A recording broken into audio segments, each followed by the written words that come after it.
Well, looks like the Steelers found that candy bar all right.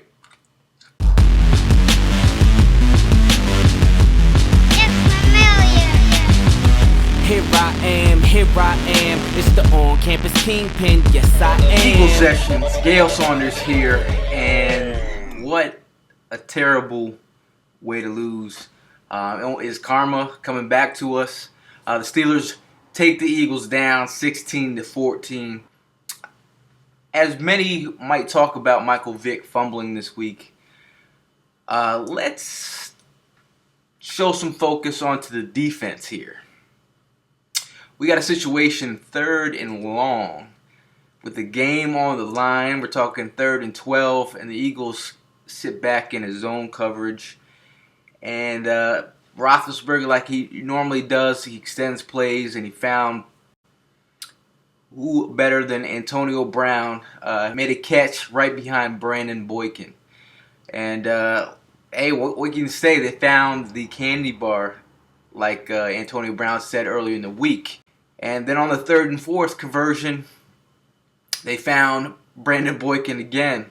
So, with that being said, the defense played a pretty decent game. I mean, you're talking about going into Heinz Field, holding Pittsburgh to 16 points on their home field. That's you have to give props to that. I mean, that's a tough task. Given the conditions of the field, it's raining out.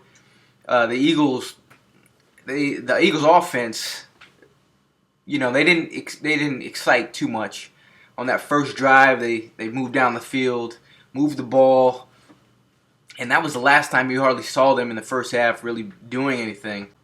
The two big plays that kind of stand out to folks in the first half are the Vick fumbles. They're huge. It's one thing with getting hit and then fumbling, but when you're running the ball and like fumbling it without anybody hitting you, we got lucky on one play. But as much as you'd like to blame Michael Vick for the fumble, in which I do, I'm holding him accountable for that one. But who is calling the play on that one? Morningway or Andy Reid? Is there an override button on some of these plays? You are trying to run the ball on 1st and 3 with your quarterback, who has a tendency to fumble the ball, right? You have one of the top 3 backs in the NFL in LeSean McCoy. Should we give it to him first? Those are the kind of plays that really get underneath my skin. I mean, those are plays that are left on the field. Mind you, we saw Vick do a quarterback sneak against the Ravens. Yes, we saw that. But when you're trying to protect your franchise quarterback from taking any more hits than he needs to, you give it to LeSean McCoy. I'm going to leave it right there. Now, if we're going to look at some positives here, the Eagles held Ben Roethlisberger to his lowest point in total in his last 66 starts at Heinz Field. That's a big deal. The Eagles defense held Mike Wallace to 17 yards. Yes, we're talking the explosive Mike Wallace. Another positive, the Eagles didn't allow a play longer than 20 yards the whole day. The Eagles are 3-2. And we're going to face the Detroit Lions. And if they win that game, they'll be 4-2 going to the bye. Now, Negadelphians, you negative Eagle fans out there, look at that. So with that being said, the Eagles did a decent job on the day. If they only limited their mistakes, the turnout could have been different, but it was a close game. This is the kind of game that if you're holding the Steelers to 16 points on their home field, that is a pretty good day. LeSean McCoy has got to be the focus. And when the ball is in his hands, he's usually moving forward. Whether it's a screen pass, a 4th and 1 conversion, LeSean McCoy has got to get the ball.